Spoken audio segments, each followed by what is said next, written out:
Have you ever hand-fed a monster with your own sacrifices, only to watch it try to swallow you whole right at the family dinner table? I spent half my life draining my bank accounts for my son, only to receive one unimaginably cruel sentence on Christmas Eve. So, I stopped paying for his entire life.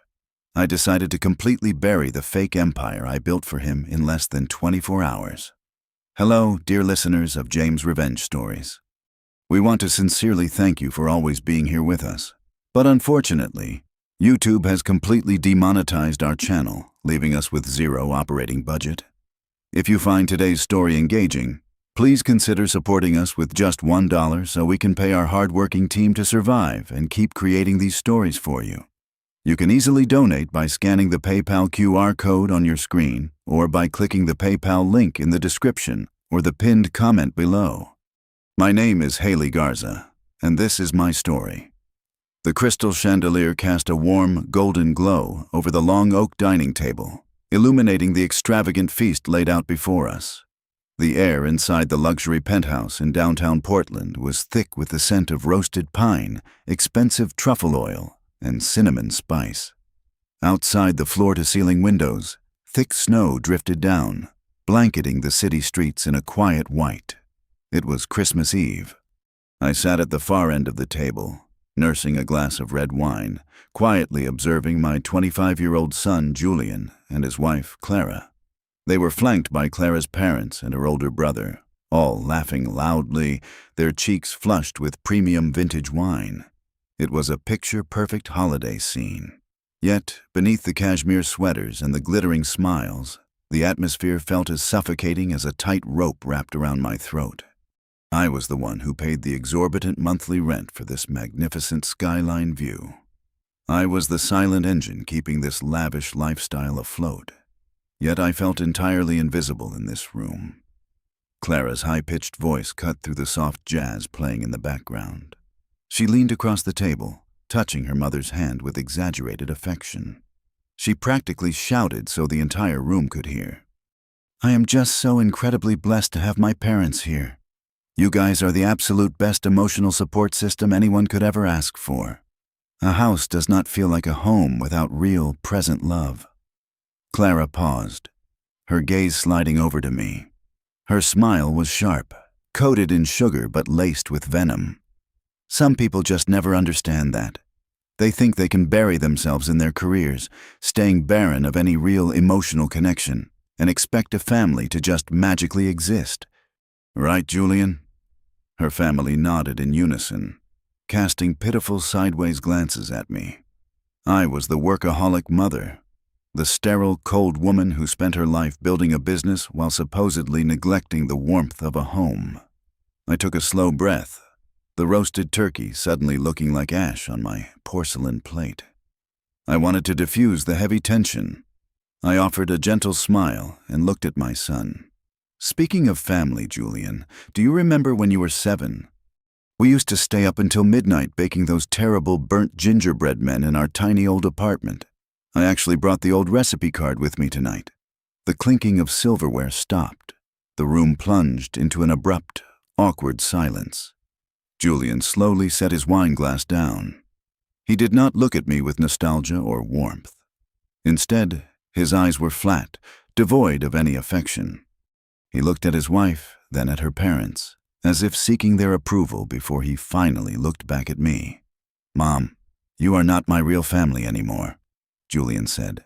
His voice was completely flat, slicing through the warm, cinnamon-scented air like a butcher's knife. "A real family shares feelings together. They are present. They do not just act like people throwing soulless checks at each other to make up for not being there." There was no gasp from Clara's family. They simply looked down at their plates, masking their smug satisfaction. I waited for the tears to come. I waited for the hot, blinding surge of maternal outrage. I waited to scream, to flip the crystal glasses, to demand respect for the decades of back-breaking labor I endured to give him this exact life. But nothing came. Instead, a terrifying, absolute stillness washed over my entire body. The jazz music faded into a dull, meaningless hum. My vision sharpened. I looked at the mahogany table, the expensive wine, the designer clothes on their backs. I suddenly realized I was nothing but an uninvited ghost. I was a walking bank vault funding a magnificent feast for parasites who were actively mocking my existence. I did not need to defend myself. You cannot defend yourself to a pack of wolves while you are the one placing the meat directly into their mouths. I placed my linen napkin neatly beside my untouched plate. I stood up, my posture perfectly straight, my face a mask of absolute calm. "I think I have overstayed my welcome," I said quietly. "Enjoy the rest of your evening." Julian barely muttered a goodbye.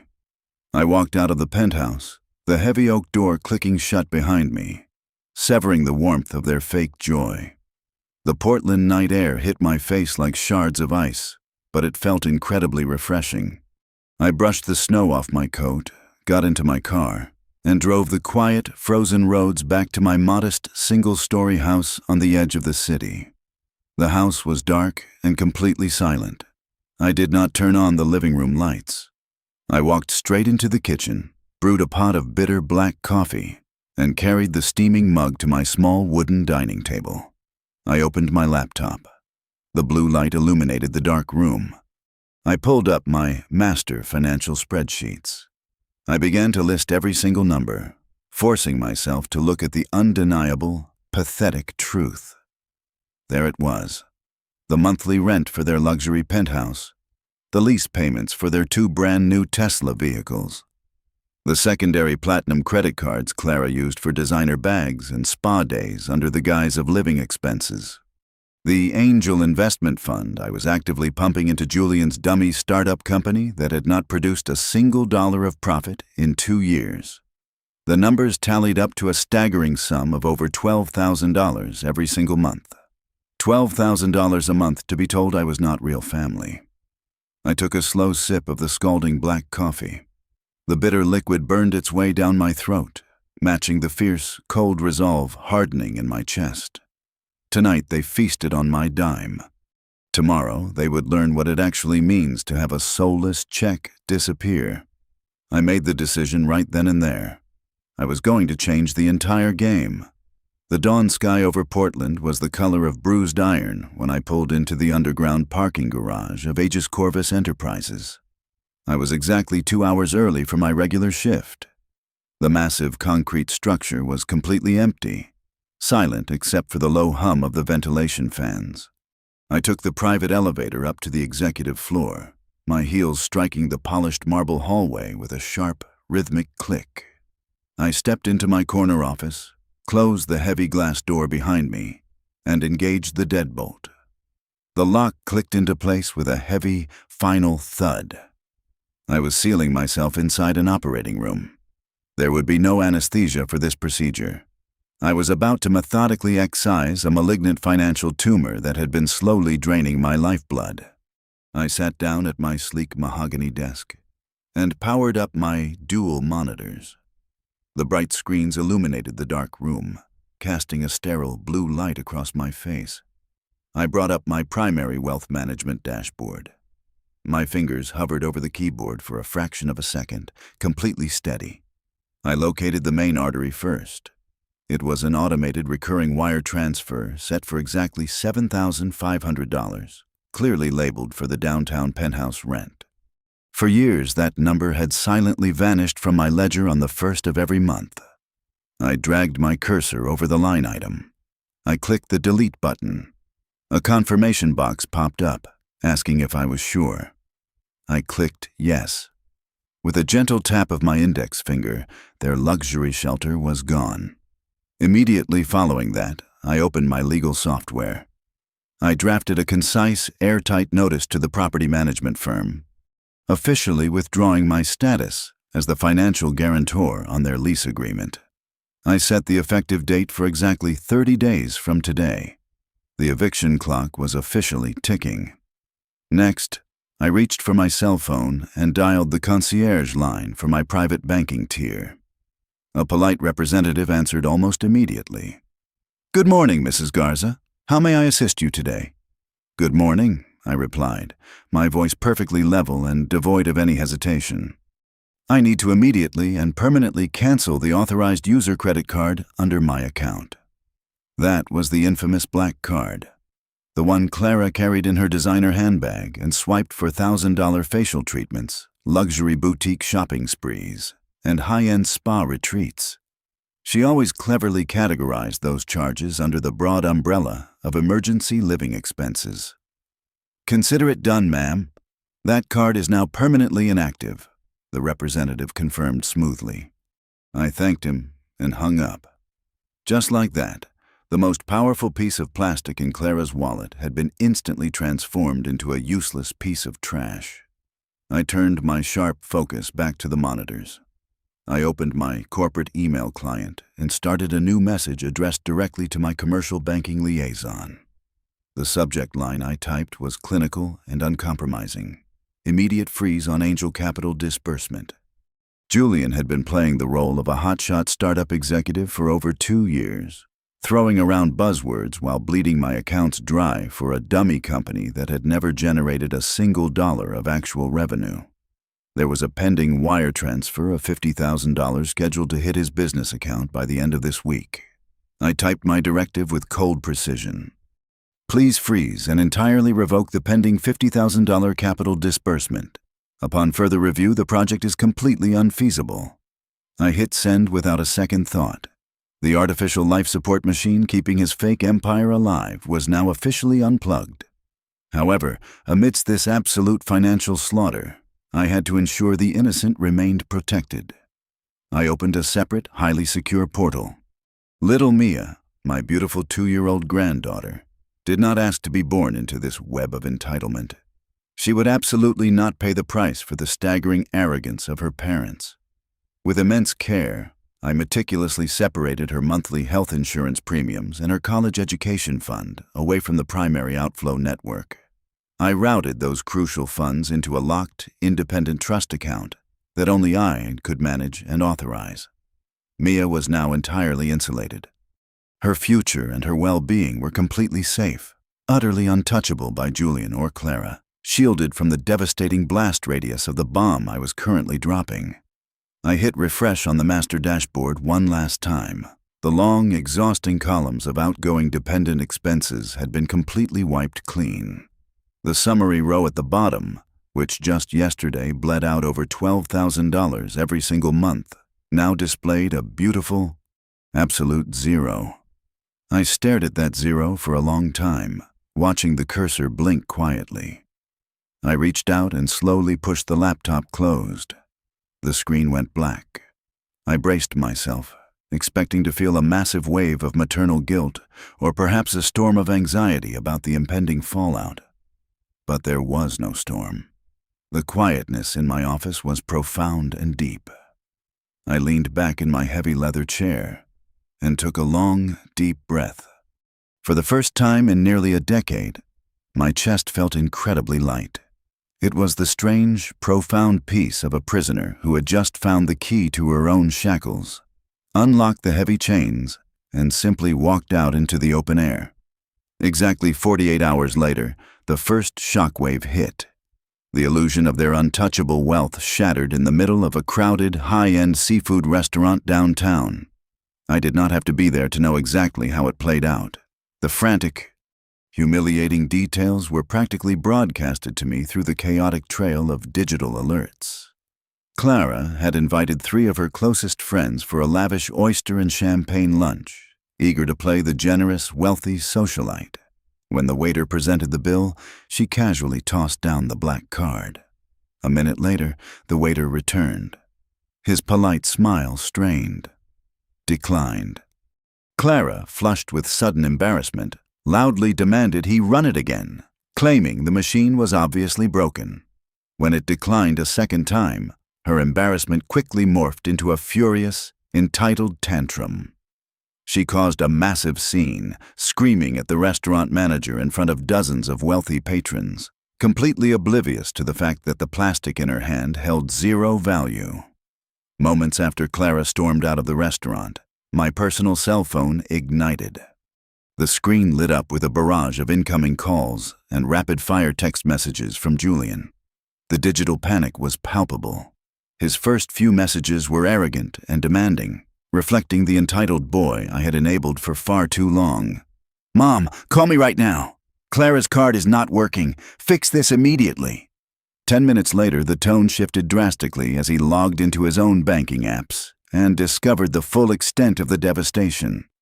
"Mom, what did you do? The rent portal is showing an overdue balance. The startup capital is gone. Answer your phone." By the second hour, the demands had dissolved into sheer, unadulterated panic. "Please, Mom, I am begging you. Clara is crying and packing a bag. I do not understand what is happening. Just tell me what I did wrong." I maintained a rule of absolute silence. I did not answer a single call. I did not type back a single letter. I simply placed my phone on silent, poured myself a glass of iced water, and sat at my kitchen island, calmly watching the collapse unfold from a distance. My email inbox acted as a front-row ticket to the destruction. A formal warning notification arrived from the Penthouse Property Management, citing a failed transaction and a looming penalty fee. Then came the urgent red-flagged emails from the auto financing agency, warning that the automatic lease payments for the 2 electric vehicles had bounced. The perfectly constructed walls of their lavish life were caving in, brick by brick, and I was not lifting a single finger to stop it. Suddenly, my phone vibrated with an incoming call from an unsaved number. I rarely answered unknown callers, but a strange intuition told me to accept this one. I pressed the green button and brought the phone to my ear. "Haley, you are a completely irresponsible monster," a shrill, furious voice blasted through the speaker. It was Elena, Clara's mother, the very same woman who had smugly declared herself the real family just days ago. She did not even bother with a greeting. She launched straight into a vicious, breathless tirade. "How dare you cut your own son off right before the new year? Do you have any idea the stress you are putting my poor daughter through? You are a cold, heartless woman who only cares about money." I listened to her screeching, completely unfazed. I let her run out of breath before I finally spoke. "I am simply letting them stand on their own 2 feet, Elena. I thought real families supported each other with emotional presence, not soulless checks." My calm demeanor only infuriated her further, causing her to lose complete control of her filter. She yelled back, her voice cracking with desperation. "You do not understand anything. How are we supposed to pay our mortgage this month? Julian promised the startup funds would cover our house payments and the Cabo San Lucas vacation for the entire family. You are ruining our lives." The entire world seemed to stop spinning for a fraction of a second. I stood frozen in my kitchen. Her words echoed in my mind, locking together the final pieces of a sickening puzzle. Julian had not just been failing at building a business. He had been actively embezzling the angel investment money I provided. My son had been siphoning my hard-earned capital to pay off his in-laws' mortgage and fund their luxury tropical vacations. He had literally stolen my money to buy their approval, to purchase the title of the perfect son-in-law, to buy the very family that sat at my table and mocked me. A dark, triumphant satisfaction bloomed in my chest. The ugly, hypocritical masks had completely melted away, revealing the desperate leeches writhing underneath. I took a deep breath and spoke into the receiver, my voice as cold and sharp as a diamond. "Well, Elena, from now on, you can feed your own real family." I pressed the end call button. I immediately blocked her number, followed by her husband's number, and then Clara's. I placed the phone face down on the cool marble counter. The silence that followed was not empty. It was the rich, beautiful sound of absolute victory. It was exactly 5 o'clock on a Tuesday evening when the silence finally shattered. I was walking across the expansive, polished marble lobby of Aegis Corvus Enterprises, my briefcase firmly in hand, ready to head home after a long day of meetings. The lobby was filled with the low hum of corporate workers leaving for the evening. Suddenly, the heavy glass revolving doors at the entrance were violently pushed open. Julian stormed into the building, his hair disheveled, his expensive designer wool coat unbuttoned and flapping wildly around his knees. He spotted me from across the room and marched straight toward me. completely ignoring the security guard at the front desk who called out to him. He planted himself firmly in my path, physically blocking my exit. His face was flushed red with a volatile mixture of pure exhaustion and unhinged rage. "You are deliberately trying to destroy my family," he shouted, his voice echoing off the high, vaulted ceilings, instantly drawing the shocked stares of my colleagues who were waiting for the elevators. "You cut off all the cards without a single warning just to punish me. You canceled the lease guarantor. You froze my business accounts. You are intentionally trying to ruin my marriage." I did not flinch. I did not raise my voice, nor did I show a single ounce of embarrassment at his public tantrum. I looked over his shoulder at the security guard who was jogging over, giving him a subtle, calm nod to stand down. Then I locked my eyes directly onto my son. "We are not doing this in the middle of my corporate lobby like a pair of dramatic children," I said with a flat, unwavering tone that commanded absolute obedience. "Follow me."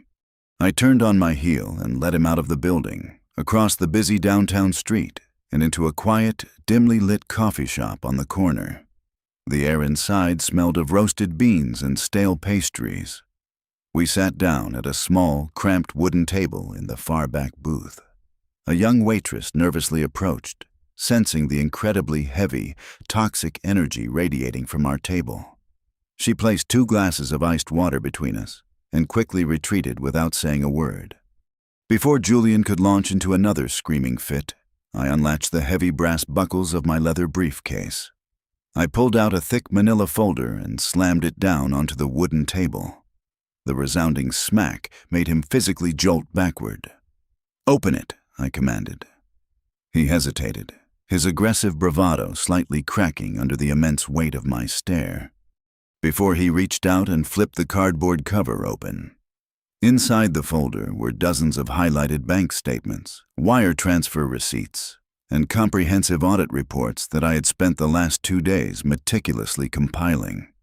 The papers clearly and undeniably documented every single dollar of the supposed angel startup capital that had completely bypassed his business operating accounts and flowed directly into Elena and Richard's joint checking account over the past 2 years. Julian's face instantly drained of all its angry color, turning a sickly, pale gray. His broad, intimidating posture crumbled in a matter of seconds. He suddenly looked exactly like a cornered, terrified child. "Mom, I can explain," he stammered, his voice dropping from a furious shout to a pathetic, trembling whisper. "You do not understand what it is like. Clara's family, they are so close-knit. They have traditions, they have status. I just wanted them to accept me. I wanted them to respect me as a successful provider. You were always working day and night when I was a kid. I was always alone in that tiny apartment while you were at the office. I just wanted to be part of a real family. And I needed to show them I belonged. I had to prove I was worthy of their daughter." I leaned forward, my hands folded perfectly on the table. "You were alone in that apartment because I was working 90-hour weeks to make sure you never went to bed hungry," I replied, my voice dangerously low and completely devoid of sympathy. "I sacrificed my entire youth to build a life for you. And instead of building your own life, you stole from me to buy a seat at their table, Julian. You used my blood, my sweat, and my money to purchase an absolute illusion." He opened his mouth to argue, tears of pathetic frustration welling in his eyes, but a sharp, buzzing vibration abruptly cut him off. His expensive smartphone, which was sitting face up on the table between us, lit up brightly with an incoming text message. The name Clara flashed boldly across the digital screen. Because he had his display settings on preview mode, the entire message was perfectly visible to both of us. I leaned forward a few inches, my eyes locking onto the glowing black text, and I read it aloud so he could hear the exact, unfiltered reality of his situation directly from my mouth. "If your mother does not pay the rent this month, we are officially separating. My parents say I cannot be associated with a broke loser. Fix it right now or do not bother coming home." The air in the coffee shop seemed to completely vanish. Julian stared down at the glowing screen, his mouth slightly open, his chest heaving with shallow breaths. He reached out with trembling fingers, pulling the phone closer to his face, as if reading the harsh words a second time would somehow magically change their meaning. It did not. The absolute devastation in his eyes was raw, pathetic, and undeniable. His entire world, a world built entirely on the fragile, temporary foundation of my bank accounts, was collapsing directly on top of him. In that single, brutal moment, the crushing truth finally hit him with the force of a speeding train.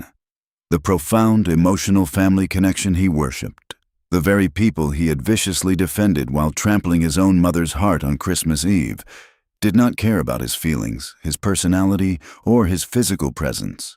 They only cared about the immense wealth he could provide them. Their supposedly unconditional love was nothing more than a shallow, transactional commodity. And the very second the funds dried up, their love evaporated entirely with it. I watched him break. I watched his grand illusion shatter into a million jagged pieces, permanently piercing his naive, entitled worldview. I did not feel a single drop of pity.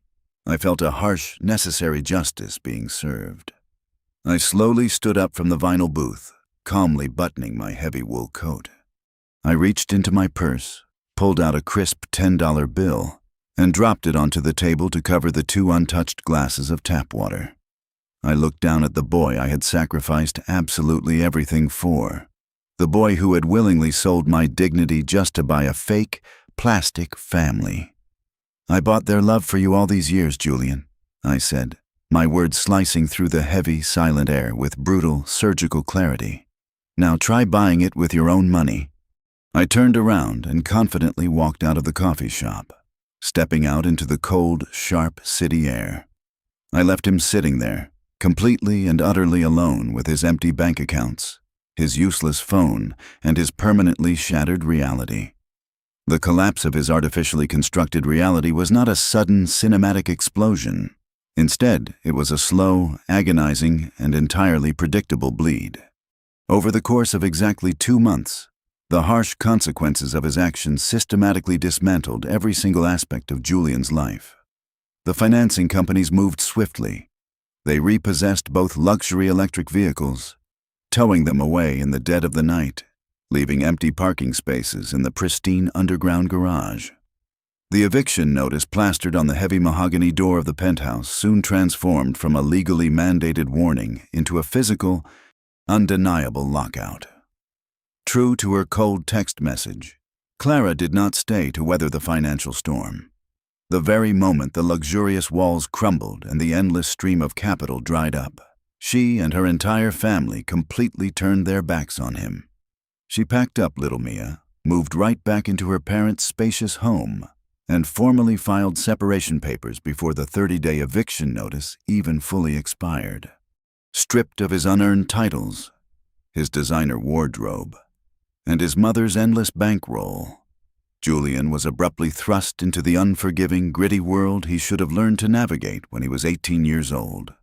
Having lost absolutely everything, he was forced to rent a cramped, dilapidated studio apartment in a bleak industrial park on the far outskirts of Portland. The walls of his new reality were paper-thin. The ancient radiator barely functioned against the freezing winter drafts, and the constant rhythmic thud of commercial freight trains rattled his single-pane window every few hours. It was a brutal, concrete box of isolation, completely devoid of the artificial warmth he had grown so accustomed to. The profound isolation eventually broke him down. My phone would occasionally ring late at night, his voice echoing through the receiver, fractured by heavy, wet sobs. "Mom, please!" he cried during one particularly dark, rain-swept evening. "Clara's parents hired a ruthless, expensive legal team. They are trying to take full custody of Mia. I have nothing. I cannot fight them. Just help me this one last time. I need a lawyer." My heart ached with a primal, deeply ingrained maternal instinct to reach out, open my wallet, and pull my child from the wreckage. But I knew with absolute certainty that throwing him a comfortable life raft now would only teach him how to drown again later. I had to let him hit the absolute bottom of the abyss so he could finally learn how to find solid ground. "I am sorry, Julian," I said, my voice incredibly steady, masking the deep, complicated sorrow sitting heavy in my chest. "You are a grown man. If you want to fight for your daughter, you need to figure out how to hire your own legal counsel. I will not fund this." Then I gently pressed the end call button. I maintained my absolute boundary. While he navigated his painful, necessary descent, I began my own quiet, beautiful resurrection. For the first time in 25 years, my monthly paycheck belonged entirely to me. I took the thousands of dollars I was no longer hemorrhaging and intentionally invested them into my own healing. I started attending weekly therapy sessions, slowly and carefully untangling the deep web of guilt that society constantly conditions single mothers to carry. I booked a solo trip to the Amalfi Coast in Italy, spending 2 glorious weeks walking along the sun-drenched cliffs, breathing in the salty Mediterranean air, and realizing how incredibly light my shoulders felt without the crushing weight of his ungratefulness. I was no longer a host to a parasite. I had finally reclaimed my true identity. Back in the freezing rain of Portland, Julian was discovering the true, agonizing weight of a single dollar. Stripped of his ridiculous startup chief executive officer title and completely out of viable corporate options, he was backed into a corner. He took the only job willing to hire a desperate man with a spotty resume and 0 actual experience. He became a manual laborer, loading heavy freight at a massive timber yard on the edge of the city. Day after grueling day, he hauled heavy, rough-sawn lumber under the biting rain and freezing winds of the Pacific Northwest. He tasted the bitter, honest salt of his own real sweat. He felt the humiliating, grounded sting of taking orders from abrasive foremen instead of pretending to be one. The soft, manicured hands of an entitled boy who once confidently signed away my money were quickly replaced by the thick, painful, bleeding calluses of a man learning how to survive. I kept my distance, but I was not entirely blind to his progress. I maintained a quiet, watchful eye through the objective legal updates provided by the independent trust attorney managing Mia's protected funds. What I learned brought a quiet, profound comfort to my tired soul. Julian was working excruciatingly long, physically demanding shifts, yet he was meticulously scraping together every single penny of his meager wages. According to the official court records, he had not missed a single mandatory child support payment. More importantly, he had never once been late to his court-appointed visitation hours with Mia.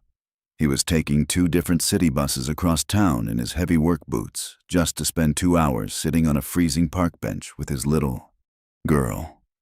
He was bruised, exhausted, and stripped of his pride, but he was not quitting.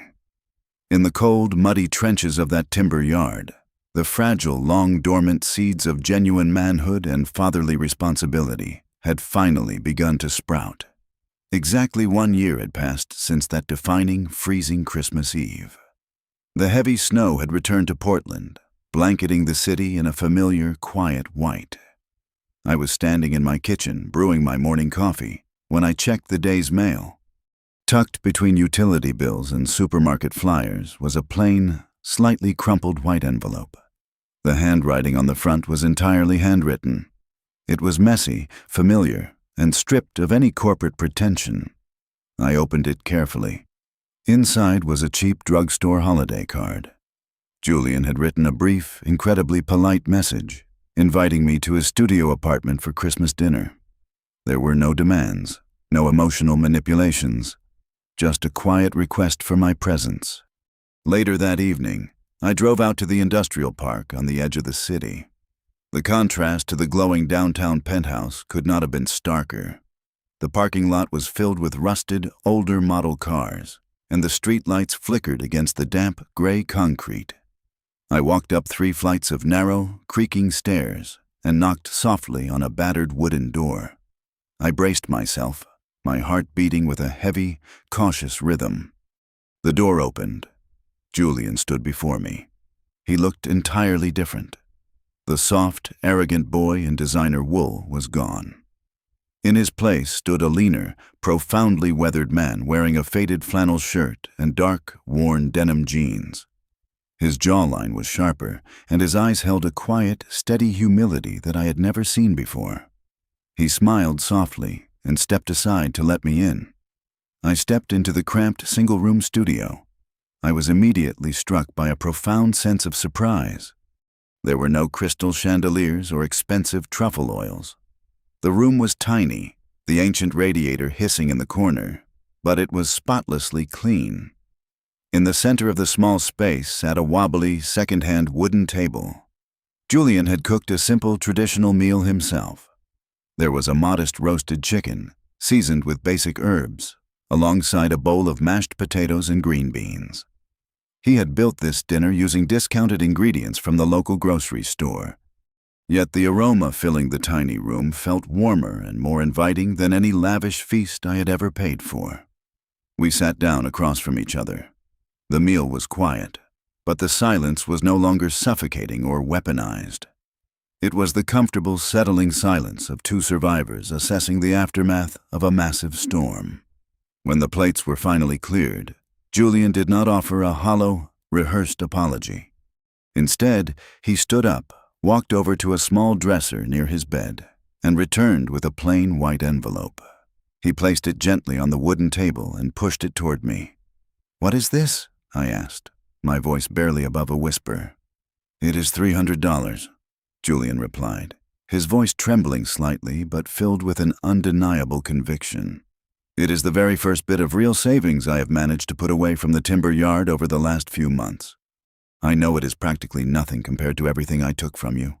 I know it does not even begin to cover the damage I caused, but it is a start. It is a symbol that I am finally paying my own debts." I looked down at the envelope, then back up at my son. His eyes were wide, brimming with heavy, unshed tears. "Mom," Julian continued, his voice breaking as the heavy dam of his pride finally collapsed. "I used to hate you so much.